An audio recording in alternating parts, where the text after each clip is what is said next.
오늘 본문 말씀을 가지고 친절한 교회라는 제목으로 함께 말씀을 나누겠습니다. 미국의 교회 컨설팅 전문가인 톰 레이너라는 사람이 있습니다. 이분이 수백 개의 교회를 분석한 후에 교회가 착각하고 있는 매우 뼈아픈 사실 하나를 지적을 했습니다.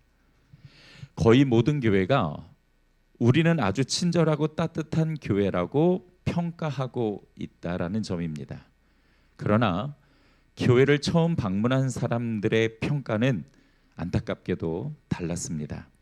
성도들끼리는 너무 친절한데 정작 낯선 방문자에게는 무관심하고 차갑다라고 느꼈다라는 것이죠. 혹시 우리 교회도 그렇지 않나? 한번 좀 점검해 볼 필요가 있습니다. 다음 주 우리는 태신자를 이제 이 자리에 초청합니다. 어떤 분은 교회에 대한 오해나 상처를 안고 오시는 분도 계실 거고요. 또 어떤 분은 낯선 환경에 대한 극도의 어색함을 안고 이 문에 들어설 수도 있습니다. 과연 우리는 그들을 어떻게 대해야 할까요? 어느 전통 깊은 교회에 있었던 일입니다. 주일 예배가 막 시작될 무렵 낯선 청년 하나가 예배당 문을 열고 들어왔습니다. 찢어진 청바지에 머리는 헝클어지고 맨발에 슬리퍼를 신은 불량해 보이는 차림이었습니다. 하필 그날따라 예배당이 만석이라 앉을 자리가 없었는데요. 안내위원들도 당황해서 머뭇거렸고 성도들은 불편한 기색으로 청년을 힐끔힐끔 쳐다보았습니다. 한참을 서성이던 청년은 자리를 찾지 못해서 강단 바로 앞 맨 바닥에 털썩 주저앉았습니다. 우리 교회로 따지면 여기에 앉은 것이죠. 점잖은 예배당 전체에 팽팽한 긴장감과 차가운 공기가 흐르기 시작했습니다. 그때 교회에서 가장 존경받는 80대 원로 장로님 한 분이 자리에서 일어나 지팡이를 짚고 천천히 강단 앞으로 걸어 나오셨습니다. 성도들은 속으로 안도했습니다. 장로님이 저 무례한 청년을 밖으로 내보내시려나 보다. 그런데 청년 곁에 다가간 장로님은 지팡이를 바닥에 내려놓으시더니 관절염으로 몹시 불편한 다리를 구부려 그 낯선 청년 옆 맨 바닥에 함께 주저앉으셨습니다. 그리고 청년과 함께 성경책을 보면서 예배를 끝까지 드리셨습니다. 그날 담임 목사님은 설교 단상에 올라가 이렇게 말씀하셨습니다. 성도 여러분, 오늘은 설교를 하지 않아도 되겠습니다. 여러분은 이미 오늘 가장 위대한 설교를 이 장로님을 통해 눈으로 보셨기 때문입니다. 옷차림이 단정한 사람, 표정이 좋아 보이는 사람, 그리고 내 수준과 맞을 것 같은 사람에게만 자리를 내어주는 것은 세상의 친절이지 그거는 교회의 친절이 아닙니다. 다음 주 초청되어 오시는 분 중에는 난생 처음 교회를 방문하시는 분도 있을 겁니다. 또 과거에 교회 다니다가 여러 문제로 중단하신 분도 있을 거고요. 정말 가고 싶지 않은데 진짜 안 가고 싶은데 초대한 사람의 정성과 부탁으로 어쩔 수 없이 오는 사람도 분명히 있을 겁니다. 그렇게 오는 교회가 편할 리가 없죠. 어색하고 불편하고 어딘가 모르게 거칠거칠한 안 맞는 옷을 입고 있는 것 같은 느낌을 받을 것입니다. 만약에 그럴 일이 없겠지만 만약에 우리가 시큰둥하게 처음 방문하시는 분들을 아는 채도 안 하고 인상 팍 찡그리고 앉아있으면 그들은 어떻게 느껴질까요? 여기 다시는 오지 마세요 라고 말하는 것과 다를 바가 없는 느낌을 받을 수도 있습니다. 아마도 자기가 잘못 찾아왔다고 느낄 수도 있겠죠. 그런 환영받지 못하는 자리, 나는 두 번 다시 못 오겠다 생각할 수도 있을 겁니다. 그런데 그거보다 더 치명적인 것은 뭐냐면 복음을 전할 기회를 잃어버린다는 거죠. 교회의 불친절 때문에 구원받을 기회를 잃어버린다면 너무 안타까운 일입니다. 무엇보다 하나님이 한탄하실 일이죠. 오늘 우리가 읽은 본문에도요, 예루살렘 교회를 찾아온 불편하고 두려운 불청객 한 사람이 등장을 합니다. 바로 사울입니다. 그 사울은 우리가 잘 아는 사도 바울의 옛 이름입니다. 예수님께 새로운 이름을 받기 이전의 이름이에요. 사울은 교회에 오기 전에 스데반을 죽이고요. 스데반은 예루살렘 교회의 7 집사 중 한 명이었죠. 그리고 성도들을 감옥에 끌고 가던 사람이었습니다. 그런 그가 교회에 들어왔으니 교회 분위기가 어땠을까요? 경직되고 꽁꽁 얼어붙었습니다. 모두가 그를 첩자로 의심하고 선을 그었고 아무도 곁에 자리를 내어주지 않았습니다. 어떻게 보면 굉장히 당연한 인간적인 반응이죠. 그런데 그때 사울의 손을 잡고 성도들 앞으로 나선 한 사람이 있었는데 바로 바나바였습니다. 그의 이름의 뜻은 위로의 아들이었습니다. 그는 이름답게 사울에게 놀라운 친절을 보여주었어요.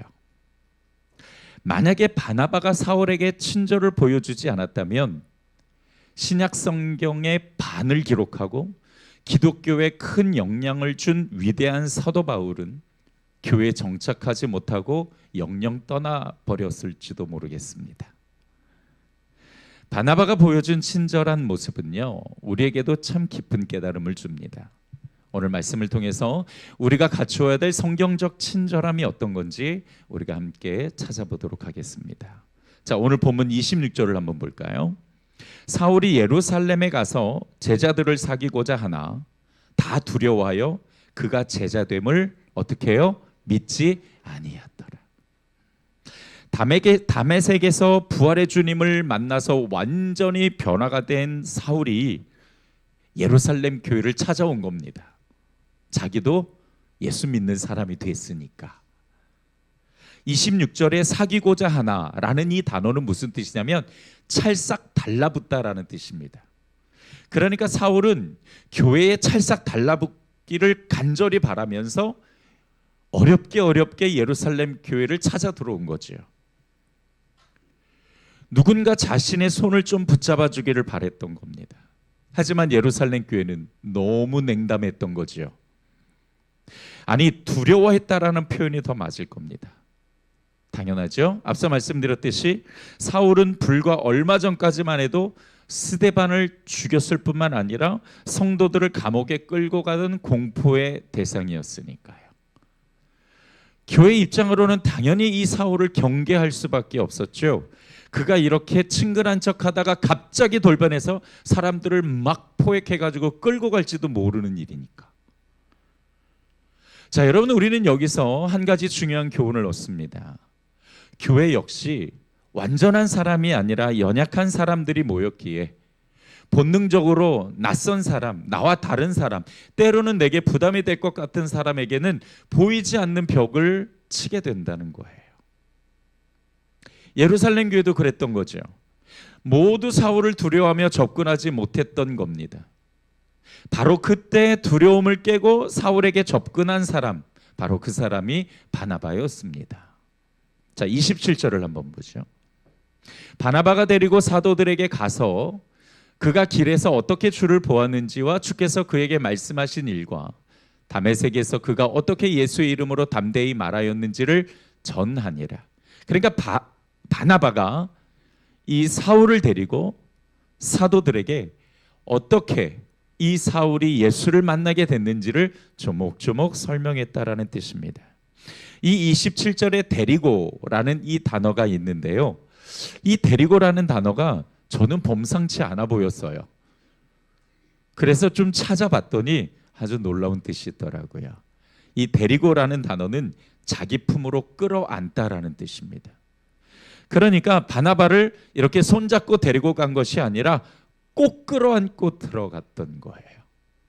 근데 여러분, 저는 이런 생각이 들었습니다. 만약 사울이 진짜 첩자였다면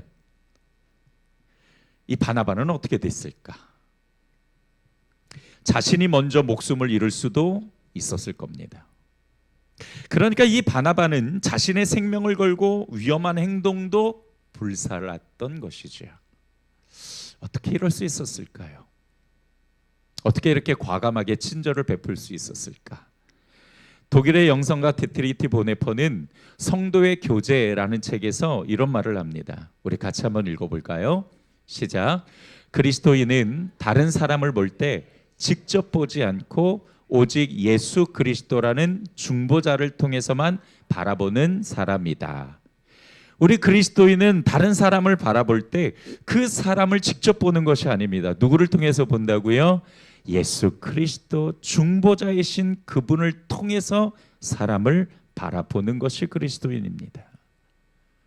그러니까 예루살렘 성도들의 관점은 사울의 과거에 머물러 있었던 거죠. 그가 과거에 이렇게 했고, 과거에 저렇게 했고, 과거에 그리스도인을 잡아 죽였고, 과거에 스데반을 죽였고, 그러니 이 사람이 교회에 와서 어떤 일을 저지를지 모르는 그런 두려움에 빠져 있었습니다. 그러나 바나바의 관점은 사울의 과거에 머물러 있지 않았습니다. 그가 예수를 만난 현재와 하나님이 함께 하시고 그에게 주신 비전, 그 미래의 비전에 관점이 있었던 거죠.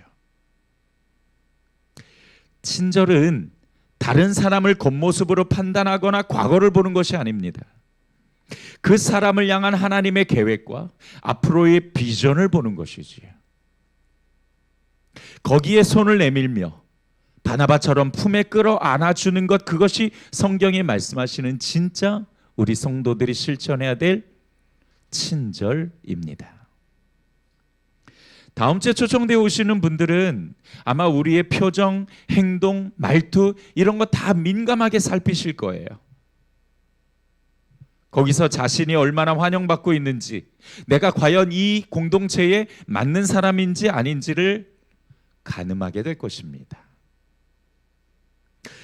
여러분, 적어도 태신자가 여기까지 왔다라는 것은요, 초청한 사람의 오랜 설득과 친절과 기도와 오래 참음과 인내가 있었다라는 뜻입니다.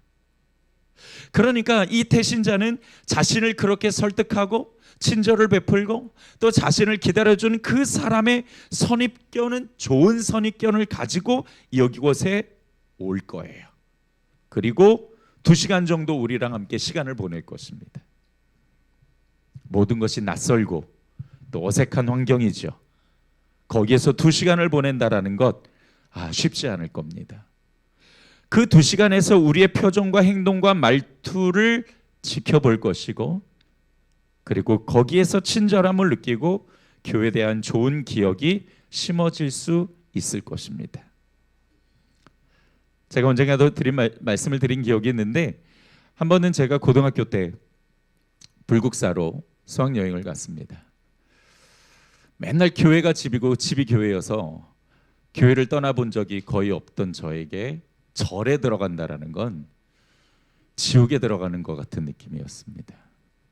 한 번도 가본 적 없는, 밖에서 구경조차 해본 적 없는 그 절에 이제 탐방을 하기 위해서 들어갔던 것이죠. 똑똑똑똑똑 목탁 소리가 들리고 저기서 연불을 외는 소리들이 들리는 그곳에 들어갔습니다. 아직도 그때가 저는 생각이 납니다. 그때의 그 이질감. 내가 절에 다 들어오다니. 그냥 역사적으로 바라보면 별 문제 없는 상황인데도 목사의 아들이라는 이유로 그 절에 들어가서 너무너무 힘들었습니다. 그러면서 하나 깨달은 것이 있었어요. 정말 교회에 처음 오신 분들이 이런 느낌이겠구나. 예루살렘 교회는 바나바의 친절로 인해 사울에 관한 선입견과 두려움을 말끔히 씻을 수 있었습니다. 그러니까 오늘 본문 31절을 같이 한번 보죠. 그리하여 온 유대와 갈릴리와 사마리아 교회가 평안하여 든든히 서가고 주를 경외함과 성령의 위로로 진행하여 수가 더 많아지니라. 교회가 평안하여 든든히 서가고 성령의 위로로 수가 더 많아진 것, 이것이 바로 바나바의 친절이 가져온 결과였습니다. 바나바의 친절은 사울뿐 아니라 교회 전체가 이렇게 평안하여 든든히 설 수 있는 영향을 주었다라는 것이지요. 초대교회의 바나바처럼 우리가 베푼 친절은 교회 부흥과 연결되는 겁니다. 자, 여러분 저를 따라서 고백해 주시기 바랍니다. 우리의 친절은 교회 부흥과 연결된다. 네, 이것이 오늘 우리에게 주시는 또 하나의 숨겨진 메시지입니다. 자, 그렇다면 과연 우리가 어떻게 다음 주에 오시는 분들을 위해 친절을 베풀어야 될까? 우리가 오늘 본문 말씀을 근거로 해서 그 적용점을 함께 찾아보도록 하겠습니다. 첫 번째로 어색함과 두려움을 이겨내야 됩니다. 우리 같이 한번 읽어보죠. 시작.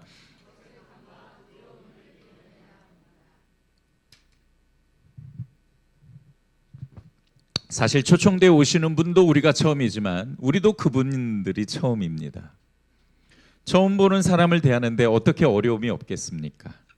평소에 사람 대하는 것을 어려워하시는 분들이라면 더더욱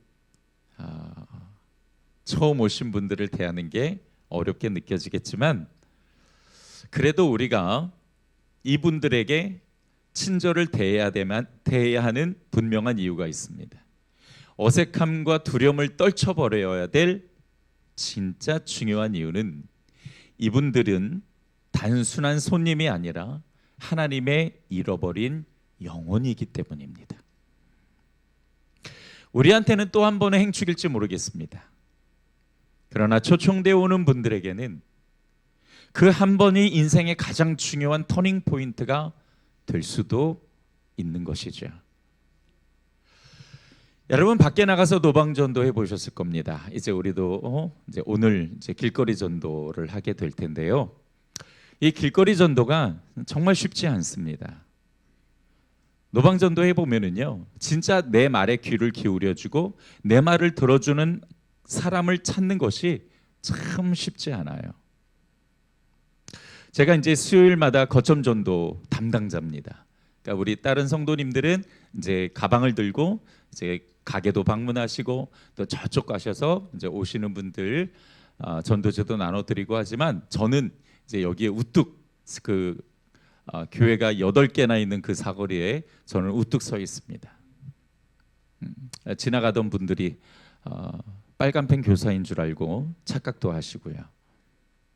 그래도 저는 우뚝 서 있습니다. 그리고 지나다니는 분들에게 전도지와 함께 이제 우리가 준비한 과자도 나눠드리죠. 대부분 많이 바빠서 빨리 걸어가거나 또는 경계를 하거나 아니면 아예 무관심합니다. 거절당하는 것도 한두 번이지요. 어느 때는 정말 대부분 거절을 당할 때가 있어요. 그럴 때는 얼마나 마음이 상하고 속상한지 모릅니다. 그런데요, 여기까지 우리 교회까지 들어와서 직접 같이 예배를 드리고 복음을 듣겠다고 오신 분들이 이거는 정말 너무너무 감사하고 너무너무 고마운 일이지요. 여러분 그런 감사한 마음을 우리 오시는 분들에게 가지셨으면 좋겠습니다. 자, 오늘 본문 26절을 한번 보죠. 사울이 예루살렘에 가서 제자들을 어떻게 하고 싶었어요? 사귀고자 하나. 여기서 제자들은 성도들을 이야기하는 겁니다. 그런데 다 두려워서 그가 제자됨을 믿지 않고 거리를 두었던 겁니다. 얼마나 민망했을까요, 사울이요. 그가 이미 예수님을 만나서 정말 새롭게 변화되고 이제 그 교회, 그 공동체로 들어가서 자기도 열심히 예수 믿어보려고 노력하려고 이제 교회에 찰싹 달라붙으려고 방문을 했는데 사람들이 다 거리를 두고 경계를 하니까 너무너무 사실은 서운하거나 힘들었을지도 모르겠습니다. 만약에 이 사울이 정말 예수를 만나서 변화되었으니 다행이지 아니었다면 그냥 교회에 실망해서 나가버렸을지도 모르겠어요. 여러분 우리가 다른 사람에게 접근하기 위해서는 이 두려움을 극복해야만 합니다. 어떤 사람이 오게 될지는 모르지만 처음 보는 사람에 대한 두려움보다는 하나님께서 이 사람을 여기에 보내셨고 또 구원하시기로 작정하셨다라는 기대하는 마음을 가질 수 있기를 주님의 이름으로 축복합니다. 다시 한번 말씀드립니다. 우리는 한 영혼을 구원하느냐 못하느냐의 기로입니다. 그냥 단순히 손님 한 번 맞는 것이 아니라는 것이죠. 그러므로 우리가 한 사람의 그 영혼을 바라보는 하나님의 마음을 가지고 친절을 도전할 수 있는 성도들이 되기를 주님의 이름으로 축복합니다. 두 번째로는요, 그래서 적극적이어야 합니다. 친절함이라는 이 말은 부드러운 말과 행동이라는 뜻입니다. 친절한 말과 행동은요, 사실은 상대방을 배려하는 마음에서 출발해요. 자, 그렇다면 우리가 어떻게 배려해야 될까요? 먼저 방문자가 딱 왔을 때 그분이 어색하지 않도록, 또 그분이 이 분위기에 어렵지 않도록 따뜻한 말과 미소를 띠는 것이, 그것이 우리가 준비해야 될 배려입니다. 만약 옆에 앉은 사람이, 만약 뒤에 앉으신 분이, 내 앞에 앉으신 분이 새롭게 오늘 방문하신 분이다, 그러면 이렇게 따뜻한 말과 미소로 인사해 주셔야 됩니다. 안녕하세요, 방문해 주셔서 너무 감사합니다. 이렇게 인사를 해 주시면 좋겠습니다. 자, 이럴 때 우리가 한번 연습을 좀 해봐야 됩니다. 이제 다음 주에 맞닥뜨리면 또 우리가 먼저 어색할 수도 있으니까 우리가 이 어색함을 또 떨쳐버리고 적극적으로 하려면 오늘 연습이 좀 필요할 것 같아요. 자, 여러분 옆에 계신 분 한번 쳐다봐 주시겠어요? 네, 그분 쳐다보면서 따라서 합시다. 이분은 새로운 방문자다. 네, 이렇게 자꾸 이렇게 생각을 해. 방문자다 생각하시면서, 자, 우리 친절하게 한번 건네보겠습니다. 시작. 안녕하세요. 방문해 주셔서 너무 감사합니다. 너무 감사합니다. 어떻게 다음 주에 잘 될 것 같습니까? 네, 오늘 여러분 보니까 너무 잘하실 것 같습니다. 자, 오늘 본문 27절을 한번 볼까요?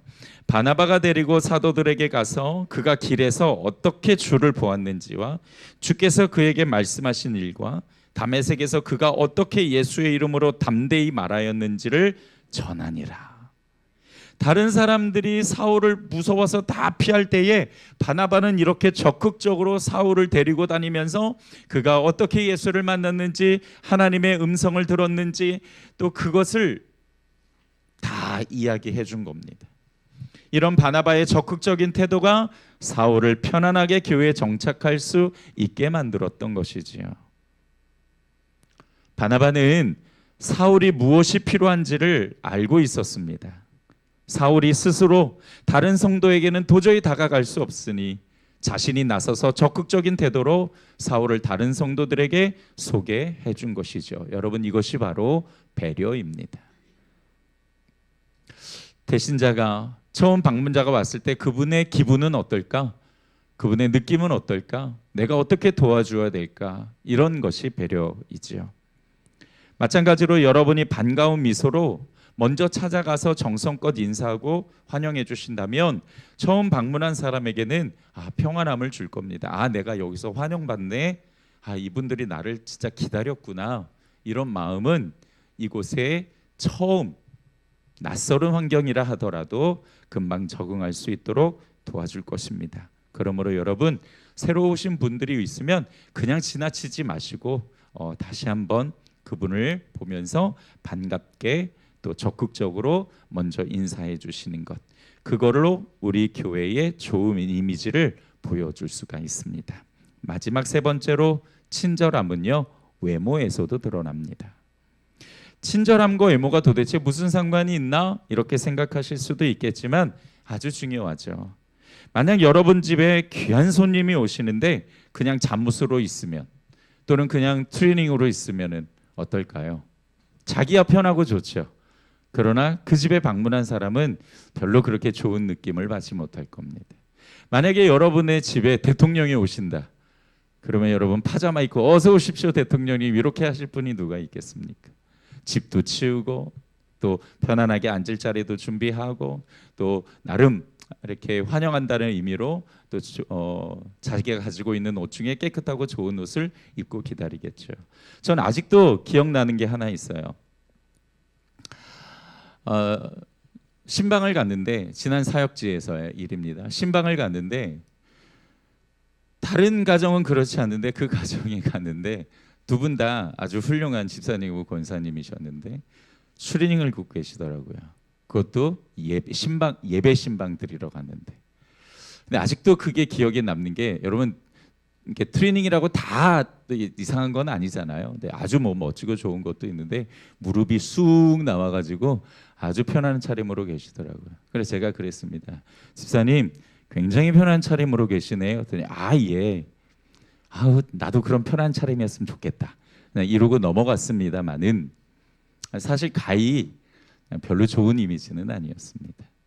왜냐하면 그래도 목사로서 열심히 말씀 준비하고 또 기도로 준비하고 또 그 집에 축복하러 갔는데 그분이 그렇게 하고 있으니까 조금 어렵더라고요.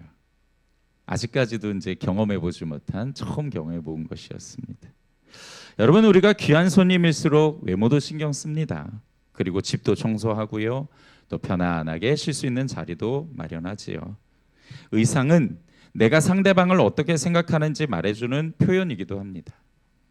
마찬가지로 다음 주에 우리가 또 귀한 우리 방문자들을 모시는데 물론 여러분 지금도 다 멋지세요.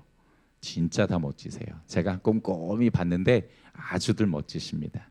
그리고 다음 주에도 역시 멋지게 잘 준비해 오셔서 우리 방문하시는 분들에게 제가 이렇게 기다렸습니다 라는 마음을 표현했으면 좋겠습니다. 그렇게 한다면은 처음 방문하시는 분들도 우리의 정성에 내가 존중받고 있구나 라는 생각을 가질 수 있을 것입니다. 그리고 또 하나 우리가 신경 써야 될 외모가 있습니다. 그것은 바로 표정입니다. 여러분 표정만 보더라도 그 사람의 마음이나 생각을 우리가 어느 정도는 또 읽을 수가 있잖아요. 여러분의 표정이 우리 교회의 얼굴이고 복음이기도 합니다. 우리가 편하고 기쁜 얼굴을 하고 있으면 예수 믿는 게 얼마나 좋은 건지 방문하신 분들은 충분히 느낄 수 있을 것입니다. 여러분 예수 믿어서 좋으시지요? 네, 그렇게 인상 팍 쓰고 아멘하고 있으면 아무도 믿지 않습니다. 예수 믿어서 좋으시지요? 너무 좋습니다. 정말 예수님이 아니었으면 전 그런 생각해요. 하나님이 예수님이 정말 나 구원하지 않으셨다면 나 목사 만들지 않으셨다면 내가 제대로 신앙생활 못했을 것 같다. 정말 나는 날라리였을 것 같다. 그런 생각 많이 하거든요. 그래서 너무 감사하고 그 은혜가 너무너무 기쁩니다. 우리의 예배는 구약의 예배야 죄를 위한 예배였지만 지금의 예배는 죄를 위한 예배가 아니라 구원에 감사해서 드리는 예배잖아요. 그러니까 우리가 더 감사하는 마음과 그 표정으로 우리 방문자들에게 예수 믿는 거 너무 좋습니다 하고 보여줄 수가 있지요. 반면에 만약에 무미건조한 표정을 짓고 있으면 어떻게 느껴질까요? 저 사람은 교회 다니면서 왜 이렇게 우울하게 있어? 교회 다니는 거 별로 안 좋은가 보다. 나도 여러분 그렇게 착각할 수도 있습니다. 사실 우리는 그렇지 않잖아요. 그냥 피곤할 수도 있고 또 그냥 평범한 표정으로 온 건데 그것이 또 다르게 보일 수도 있으니까. 우리는 예수님 때문에 감사하고 기쁘게 살아가는 사람이니까 그 밝은 표정으로 우리가 모시고 있는 예수님, 우리가 받은 그 은혜가 얼마나 좋고 행복한 건지를 우리가 드러낼 수 있으면 좋겠습니다. 윤전신 권사님 좋으시죠? 네, 막상 딱 중간에 있어서 그렇습니다. 자, 우리 연습 한번 해봐야죠. 우리 오늘 마지막 연습입니다. 웃는 것도 또 밝은 표정도 연습이 좀 필요합니다. 자, 우리 옆에 계신 분이 방문자라고 생각하시고 그냥 아까는 우리 서로 아까 방문자 연습할 때 안녕하세요 그냥 이렇게 인사했잖아요. 자, 지금은 입이 찢어지도록 이렇게 위로 올리고 한번 좀 연습해 보죠. 우리 옆에 계신 분이 누구라고요? 방문자예요. 윤점신 권사 아닙니다. 방문자입니다. 자, 우리 옆에 계신 분 방문자다 생각해 주시고 이렇게 합시다. 입 찢고 방문해 주셔서 너무 감사합니다. 네, 방문해 주셔서 너무 감사합니다. 네, 입 잘 찢으셨어요? 네, 오늘 보니까 다음 주에 너무 잘하실 것 같아요. 네, 친절은요 눈에 보여주고 귀에 들려주는 겁니다. 그래야 느낄 수가 있겠죠. 보여주지 않으면 알 수 없습니다. 다시 한번 말씀드립니다만 혹시 나는 초청한 사람이 없어 라고 해서 그냥 무관심하시기보다는 누가 오든 간에 정말 내가 이 사람을 예수의 관점으로 하나님께서 택하신 구원하시기로 작정한 사람으로 그 관점으로 보면서 그 영혼을 우리가 바라보아할 수 있었으면 좋겠습니다. 그리고 친절함으로 정말 우리 교회의 이미지와 또 우리가 무엇보다도 우리는 예수 믿는 사람이잖아요. 예수님께서 우리를 절망에 빠뜨리시기 위해서 오신 게 아니니까 우리를 구원하시고 우리에게 주신 그 사랑과 은혜가 너무 크기 때문에 우리는 행복하지 않을 수가 없습니다. 그 행복한 마음과 그 표정을 우리 방문자들에게 꼭 보여줄 수 있기를 주님의 이름으로 축복합니다. 자, 말씀을 정리하죠. 바나바의 친절함이 교회를 더욱 든든히 세워갔습니다. 이제 우리 다음 주에 행축이고요. 또 처음 방문하시는 분들이 오실 텐데 우리 그분들에게 꼭 친절하게 대하셔서 예수님의 사랑을 전하시기를 주님의 이름으로 축복합니다. 기도하겠습니다. 좋으신 아버지 하나님, 오늘 말씀을 통해서 이제 우리 다음 주에 있을 행축을 우리가 어떻게 준비해야 되는가, 또 이 친절함이 교회에 어떤 영향을 미치는가를 우리가 함께 보면서 정말로 초대교회의 사도 바울을, 그 사울을 데리고 성도들에게 소개해줬던 바나바처럼 우리도 위로의 아들이 되어서 우리 처음 오시는 분에게 그리스도의 사랑과 그리스도의 감격과 은혜를 보여줄 수 있도록 인도하여 주시옵소서. 감사드리고 예수님의 이름으로 기도드렸습니다. 아멘.